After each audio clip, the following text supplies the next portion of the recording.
Hey, friends, thanks for tuning into yet another exciting episode of Friends of the Squared Circle. I'm your host, Crander Hugh, aka my real name, the number one beard in podcasting. That's right, Joe Monroe. That's a shot at you. And Jaina, how are you doing this morning? Hi, good morning. I am doing fantastic. Not only is it a nice sunny day here in Michigan, but I also get to be on Friends of the Squared Circle. We finally get you on my show versus you talking with JD. He's stealing all of your attention over there at Mayhem Media. We have a Power Ranger episode coming out Sunday. This episode drops Friday, which you're probably already watching and be like, well, cool. Now I have something to look forward to Sunday. But yeah, Mayhem Media, you've been working with them a lot. JD's a great dude. I don't know how he puts up with my sass in our conversations, but he sure does love to talk to me. We talk every day almost, him and Mike D as well, and Joe Monroe. And now I've been bugging you a lot. So now I finally got you in the seat. But let's just jump right into it.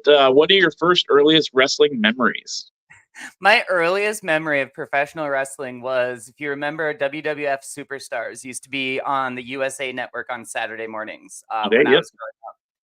And there's the program that the Ultimate Warrior did with The Undertaker. And during that program, they showed a highlight of The Undertaker putting the Ultimate Warrior into a casket and essentially nailing it shut. And I just remember the announcers saying, like, "Oh my God, he can't breathe. He's going to die in there." And when they used the D word, that sent like 8-year-old Jaina spiraling. And I started bawling and crying. And then they cut to a commercial and I'm crying. And my mom comes down the stairs and says, "You're not watching that crap anymore." And for like 7 years, I didn't watch any wrestling, but that's my earliest memory of wrestling. I just remember losing it and crying and thinking, "Oh my God, my favorite person's going to be dead." Now it's almost embarrassing to think, not that I thought it was real, because it is, but that my favorite wrestler was the Ultimate Warrior. Okay. Yeah, yeah, we'll move on from that right now. I I'm mean, only no talking about disrespect sports to and his drink. legacy, of course. But I mean, every kid grew up liking the Ultimate Warrior, so there's no fault there. But as Dude you was a find real out life about what's character. that? Dude was a real life cartoon character. Yeah, and then you find out about stuff outside of the ring, and how he conducted himself, business and politically, is just like, huh, there's a wrestling ick for everyone out there. I know my buddy Randy's going to come after me for talking smack about the Ultimate Warrior, probably, but That's you a show know for another time. That's the show for another time. Anytime Randy's in the comment sections, folks, just ignore it. He likes to, as we call it, troll Friends of the Squared Circle, but he watches every episode, so we have to thank him for that. So did you have any other favorites besides the Ultimate Warrior that stuck out as you got more invested in it 7 years later? So 7 years later, I was actually out at a camp in the middle of the Upper Michigan backwoods with my dad, and we had one of those totally legal DirecTV boxes that just so happened to get all of the pay-per-views for free for some reason. Weird. Um, I was 15; I didn't question it, right? So we're flipping through the channels trying to find something to watch, and Survivor Series 1998 was on, the Deadly Game Tournament. Okay. Um, and we sat there and watched it, and I just became enraptured with all of it again. I'm like, "Oh my God, this is what I loved. This is great." And like the tournament was a perfect setting for reintroducing these characters to somebody who had lapsed as a fan. And Hmm. then just the drama of all of it, watching Mick Foley get screwed by Vince McMahon, and then The Rock turning and, winning the Deadly Game Tournament when they played up Stone Cold this whole time. I only knew who these people were from like pop culture references at this point. And then I immediately fell in love with Mick Foley, and I fell in love with The Rock and the heel stuff that he was doing at that time, because that's when The Rock really came into his own, was when he was going in with the corporation with Vince McMahon.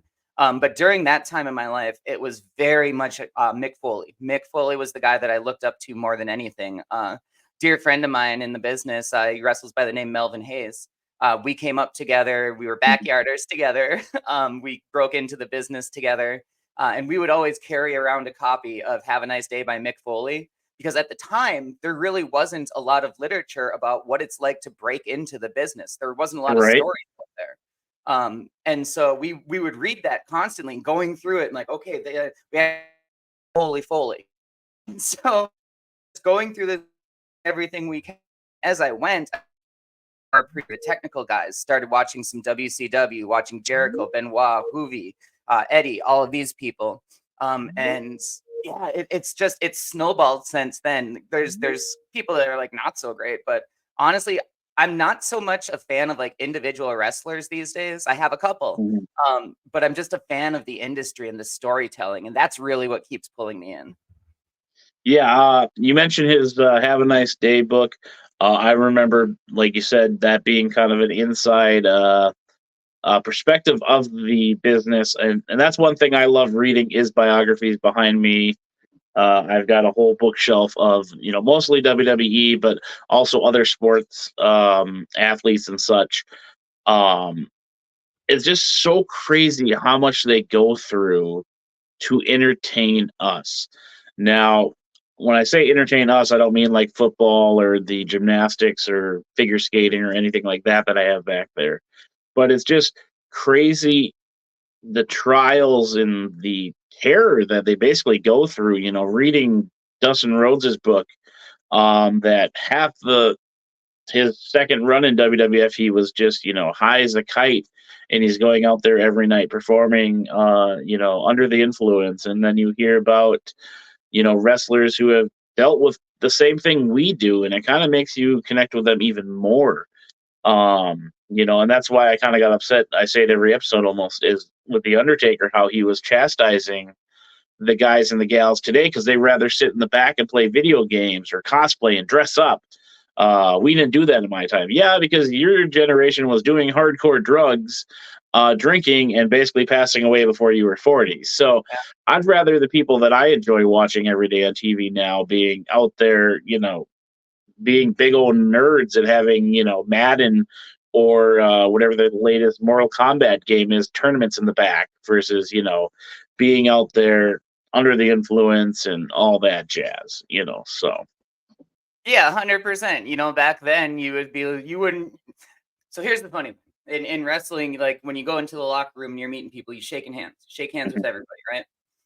It's a respect thing, and it's showing that you're a safe worker because like you don't like grab their hand and but doing the safe little handshake. So you have all of these guys that would be like, oh no, you got to do the handshake, show respect, show that you're a safe worker. And I'm not saying don't do that. That is 100% something you should do when you walk in, and do it with everybody, frankly, because you don't know who's who, and everybody who's there when you show up to a show is doing something to put in the work for the show. I digress.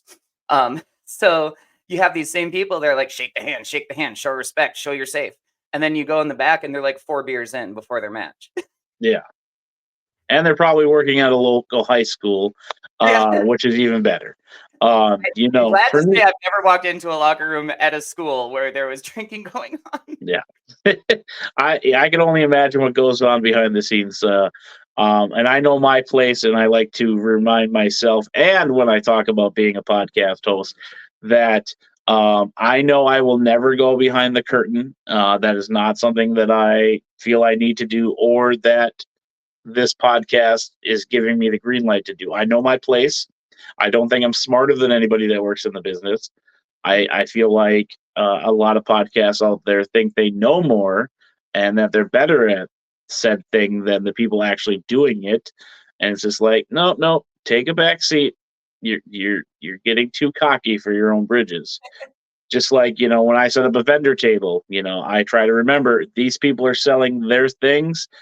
If they have customers, I need to just shut up and move out of the way because I'm hindering that sale. If I'm crowding said talent, well, then there's a problem.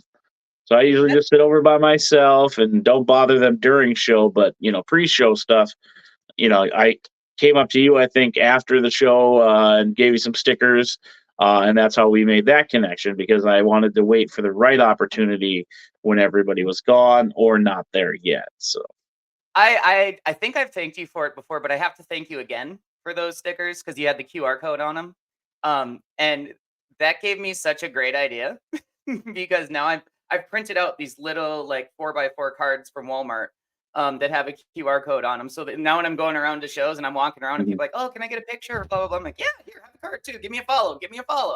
yeah, and the nice thing with the 4x4 photos too, people, if you are, on a budget, you can get like 100 of them for like less than, I want to say, $50, and Oh, they're way less. easy to, yeah, Sorry. and they're easy to just throw in a little box and hand them out just as quick. For like I 12 pre-sign most of my stuff because I just want to be a smart ass, but the little kids seem to like it when they get a free picture, autograph, or even stickers and candy at my table. So, and that's the other thing that I feel like, I get you're out there to make a buck, podcasters, but unfortunately, unless you're, Logan Paul or Zach Ryder, you don't really have that big following yet. So your $35 t-shirts, you might want to reconsider buying a whole bunch because, right now we're nobodies. I always say give stuff away for free, and then eventually people will be wearing your stuff and seeing your stuff and be like, hey, where'd you get that? At that All Out Pro show that we met, there was a guy there with his son. Hopefully he's watching. Uh, his son really enjoyed, the stickers, the candy. They came back and bought some of the DVDs that I was selling for $1. And then he's like, hey, can we get a couple more of those? I'm like, just take what you want, man. Like, I'm just trying to take less home.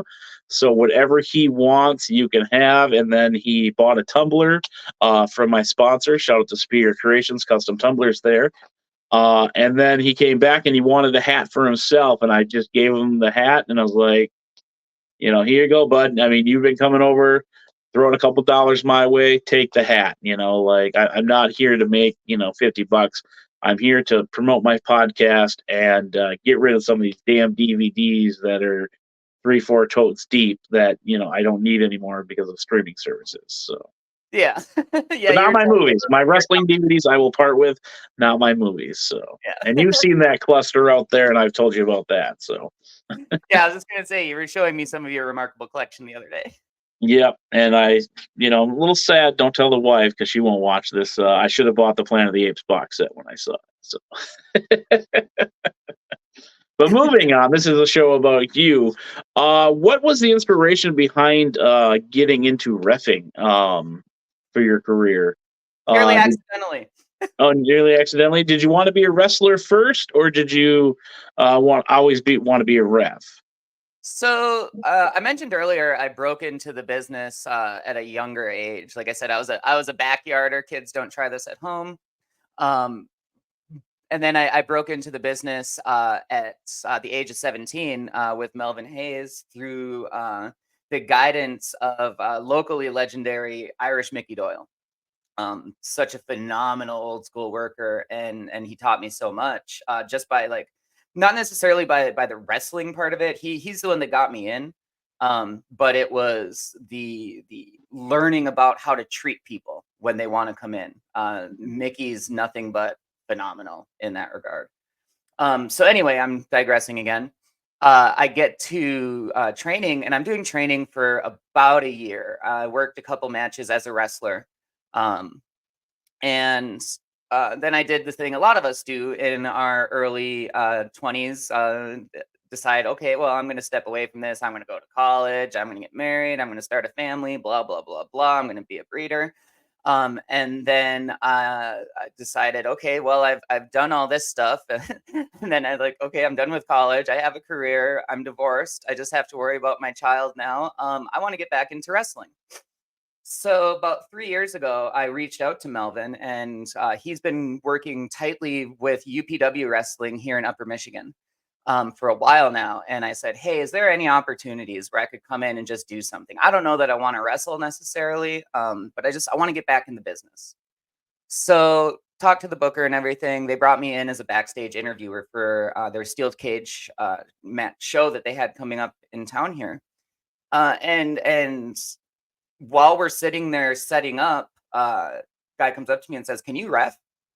I said, I mean, I've been watching wrestling since I was knee high to a duck. I don't think I can screw up too much. Little did I know.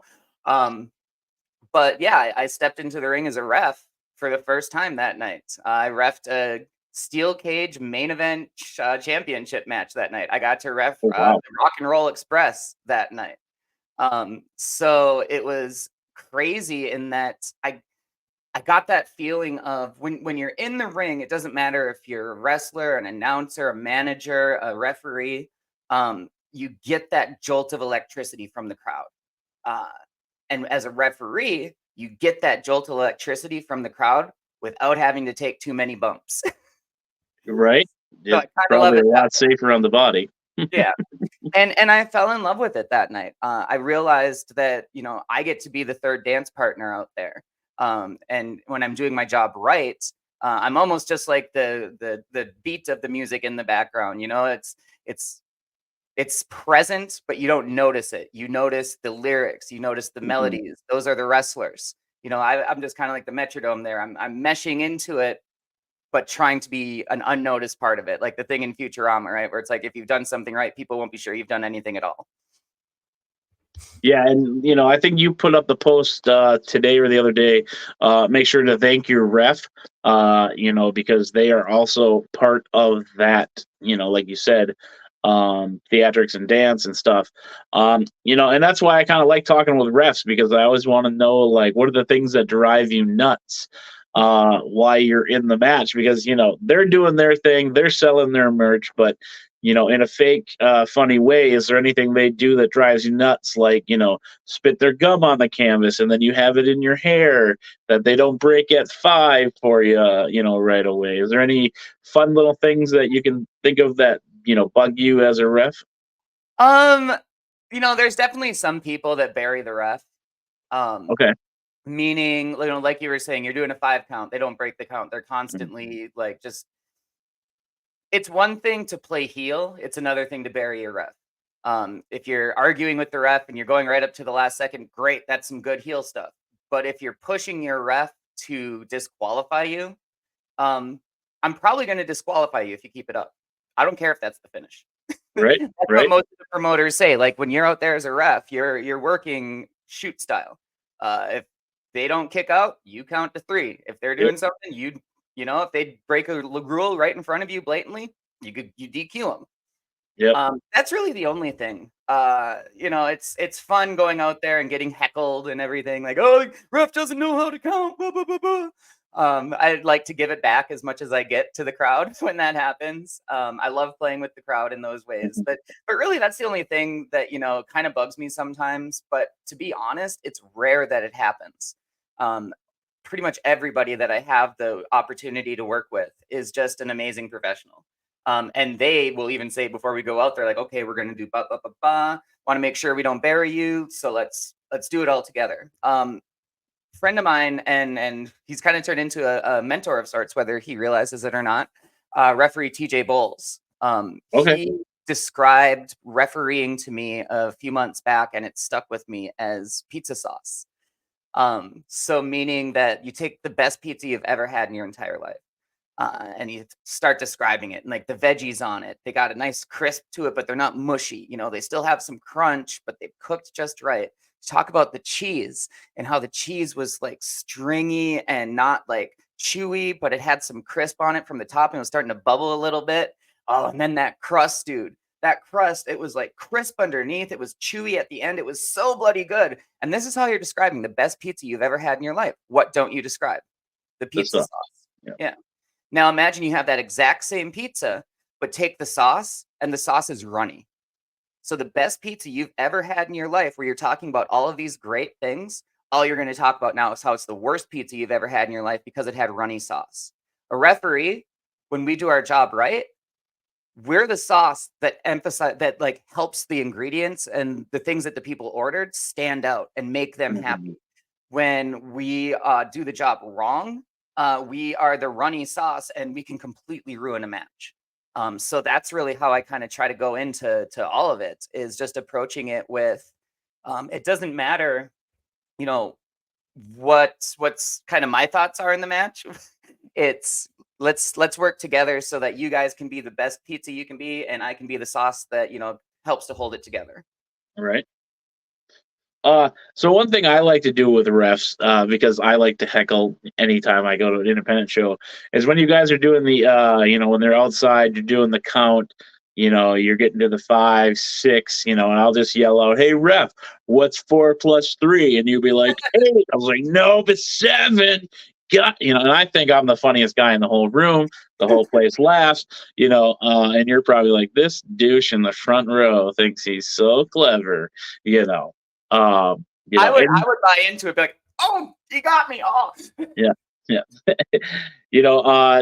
Some refs that I know, like we've got Rob Page out of First Wrestling, as well as Clark Feldman, some good dudes who have been on the show. Is there any like rules to you guys having your own merch tables? Is there any rules that the fans don't know that you guys are allowed to do and not do? Because you really don't see a lot of refs out there, slinging their own merch. it's an old school thing. Okay. At least how it's been described to me. Refs slinging their own merch used to be frowned upon quite a bit. I'm not really going to go into why. I'm not a wrestler, right? I'm not going to talk about like why a ref slinging merch would bother me as a wrestler. Most of the people that I run into these days, you got to go out there, sell your gimmicks, make a buck. We're all here to make money. Just because one person does well doesn't mean the other person doesn't. So let's just all go out there and lift each other up. But at the same time, I go out there very much like you were talking about, like when you're at your merch table and you've got like people at a wrestler's table next to you. Like I'm always going to do the same thing I would do in a match. I'm going to shut up and I'm going to let the star of the show over here, that wrestler, take that limelight, take that money first. Now, if somebody comes up to my table and talks to me, I'm going to chat them up. I'm going to try and say like, hey, do you want to buy one of our brand new shirts that just launched yesterday on janapride.com? Right there. Check out that cool design she's got, by the way, folks. Yeah, they're pretty rad. But yeah, it's tricky. You have some people where they're like, why are you're a rep? Why are you selling stuff? That's no, you don't do that. But other people encourage it. It's very much like what you were talking about earlier with the kind of going in the locker room and playing video games the new school way, or like cosplay and all this other stuff, all this nerdy stuff. As opposed to like, going out and drinking and doing drugs after the show and everything. I think it's like an old school mentality versus a new school mentality, where the old school was, protecting the wrestlers, protecting the workers, pushing them more than anything. And these days you see a lot more one team mentality from the heavyweight champion to the promoter to the referees to the ring crew to the announcers to the managers. People are definitely seen as more of a equal footing these days, where it's like, we're all here to put on this show for these people. Yeah, some people have more dangerous jobs in this, but at the end of the day, we all want to lift everybody up on this show so that we can put on the best show that these people have ever seen. That's the way I look at it, at least. Yeah, and if you're all working together for this common goal to make the show great, it's going to make people come back to the next one. It's going to keep building on that foundation. It's not all about, just who's on the poster. Unfortunately, yeah, they put butts in seats, but a lot of them, I feel like nowadays, barely even come to do matches. They're just there for the pre-show autograph, and then they're out. I've been to a lot lately that literally they do the autograph signing before, and then you don't see them the rest of the show. They don't even step in the ring, and that's just kind of crazy to me that it's like, all right, well, they came here and got their buck, and now they're gone. One thing I do want to ask, I don't want to get into like too much of it politically, but I mean, you guys are working 3-4 times a night alone. Granted, you're not, like you said, taking the high risk bumps, but you guys are probably still on the lower spectrum of the pay.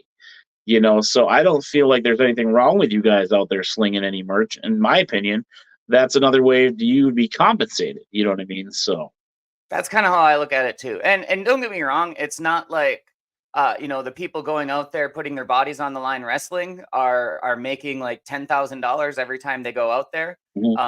Everybody needs to make that buck. Everybody needs to recoup costs. Yep. It takes a long time in this business, if ever, to get out of the red. Like unless I'm working a show that's like a quarter mile down the road from me, I'm in the red every show I work. So, everybody should be able to go out there and like sling that merch and everything. And by the way, that's not because I get paid poorly. It's just the nature of the indie business. Yep. And so, yeah, I think that, everybody should be able to go out there and do whatever they need to do to make that buck. Yeah, One of the yeah, best things that worked or that I learned like about that basic concept, I worked at Radio Shack. Remember Radio Shack? Asked your I grandparents. do. I do. And I was working there, and as a Radio Shack employee, you work on commission, because it's always like, we got to upsell, we got to upsell, we got to upsell. Mhm. So this guy comes in to me and says, I want to buy a home theater system. I have a $5,000 budget. Okay, great. Now, Radio Shack would have wanted me to take every dollar of that 5,000 and then some. Instead, I took the time and I talked to the guy and I was like, okay, how big is your room? What's your TV? What are you watching? Mhm. What's all this? And I ended up selling him like a $1,700 home theater system. Uh, but it was just what he needed. So I leave, or the guy leaves. My boss rips me a new one. He says, "That could have been so much more sales." Blah blah blah blah blah. I said, "Yeah, you know what? You're right. That could have been more sales, but I guarantee we're going to make more on him in the long run." Yep. Uh, and then that guy, he came back, and he'd come back, and he'd come back, and every time wouldn't talk to anybody but me. This is kind of the same way, right? Like when you go out there and treat everybody nice, and Mhm. everybody's kind of using that one team mentality, as stupid as it can sound sometimes, like just a platitude, like social media tag. It's bringing those people back. It's saying that, wow, all of these people ran a tight show. All of these people were there to make sure that me, my friends, my family Mhm. had fun. I want to go back, and next time I'm going to bring even more money. Oh yeah, and you touched on it great. Like the person coming back and coming back. Um, it's kind of like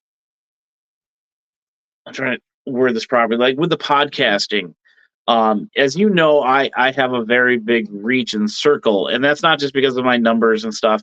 It's because I'm constantly lending a hand to other shows. Oh, Kitty, I just noticed. I in my own brain here is like She's with trying to give you a Mayhem Media. wardrobe malfunction. Yeah, yeah, I gotta lock mine out. It's fine. But with like Mayhem Media, Mike D and 313, Joe Monroe, and everyone else out there, I'm behind the scenes a lot, giving them tips, giving them tricks. I'm not holding them, hostage or for myself. I want everyone else to succeed because eventually, once they get bigger or I get bigger, they're going to remember, who helped them get to that spot. So if I need something, I can reach out in the future thing. And I was just telling my wife, every time I go into a live or every time I go into like one of the podcast things, my name's being dropped. And that's not an ego thing, folks. It's because I've earned that respect from that host that they're going to name drop me, to put me over basically. Is because I am helping them, and it's okay to help other podcasts. It's okay to help other wrestlers. It's okay to help other things on social media because at the end of the day, again, we keep saying it, everybody deserves a piece of the pie. And if you're stingy with giving out a like or a follow or a retweet or whatever it is, you might want to look in the mirror and say, hey, I could do more, and I could network better. And you've been on the same podcast that I've been on. You're on the same shows that I've been on because we're constantly networking because we have fun, and B, it's helping them promote them because we are kind of the bigger stars at the time. I'm not trying to say I'm anybody special. I'm not Logan Paul, but a lot of people come to me for graphics. A lot of people come for me for insight or, hey, how did you do this? And I'm like, hey, let me show you. And then you can use it. A simple thing like right now, folks, I'm going to tell you a little trick. If you're using SteamYard, you see that Jana and I are perfectly in the box. We don't have the little black sidebars because we turn our phone sideways. So if you notice that on your podcast, ask the guest to turn their phone sideways so that it looks structurally better. There's a tip and trick for you. I'm not going to hide it to myself because I want you to succeed, and I'm putting it on the internet so you can see that. It's all about visual and it's all about working with your friends, so. But before we get you out of here, there is one thing I want to kind of ask. Hopefully, it does not cross a line because it is a man asking a woman. How with the green hair, can you kind of explain that? Is it just kind of a random thing? Is it your trademark? Will we see more colors in the future? I just kind of want to, get behind that. I know it gives you a unique look, but I just want to see if there's more behind it. So, Yeah, so IRL, I've multiple times been labeled as a manic pixie dream girl. Which is to say I can be a lot, and the hair is an indication of that. So for a long time, uh, in my IRL life, I've have fairly higher corporate level jobs. So I was never able to do fun things with my hair. And then COVID hit, and suddenly everybody's working from home. And I thought, well, hey, it doesn't really matter if I have hair or not like that because I'm not going to be meeting with clients face to face anymore for a while. So for a few years, I was coloring my hair different color every year. Every year, I'd go okay. 12 months different color. And then I got into wrestling, and I had blue hair at first, and then I went green shortly after. And then suddenly, like everybody knows me as the green hair grab. Mhm. So as much as like I kind of want to go different colors sometimes, I also recognize like this green hair is how I'm recognized right now. There's a lot of really talented women referees out there these days, and Mhm. that's awesome to see. So when that happens, and so long as the booker is not like, oh, we don't want our refs to stand out, the green hair helps me to stand out and get recognized. Very nice. And I know you are reaching and growing. You've been in my hometown. You've been even further, in Minnesota now. I am loving watching the growth. I hopefully we can continue to make more content together. I know JD, like I said, has you pretty busy with all those movies and TV shows. But again, I'm here to help if you need anything. Go ahead and plug those social medias. This is a shorter episode, folks. We'll get her on to dive more into her fandom. But where can the people find you? JanaPride.com, JAINAPRYDE.com. That'll take you to my link tree. It has links to all of my socials on there. It has links to our freshly launched shop. Just launched the shop yesterday in collaboration with Pro Wrestling Tees. We've Very got nice. 2 designs up there. You can grab them directly from JanaPride.com or go to Pro Wrestling Tees and search for Jana. We do have them out there as a special introductory price right now. So the price that you would pay for it going through Pro Wrestling Tees will be the same price that it'll be if you come and see me at a merch table coming up. So I want to make sure that we can get these into the hands of people that have been asking for them. So yeah, JanaPride.com for my socials, for my store, for any way to contact me and just say hi. I love talking with my fans or just fans of wrestling in general. Perfect, perfect. And it is Carrinder Q, your host of Friends of the Square Circle. That's right, I'm everywhere, and I am here to tell you before we leave, to quote my friend Joe Monroe, support wrestling and support independent wrestling. It's your boy, Crander Q. Crander Q out.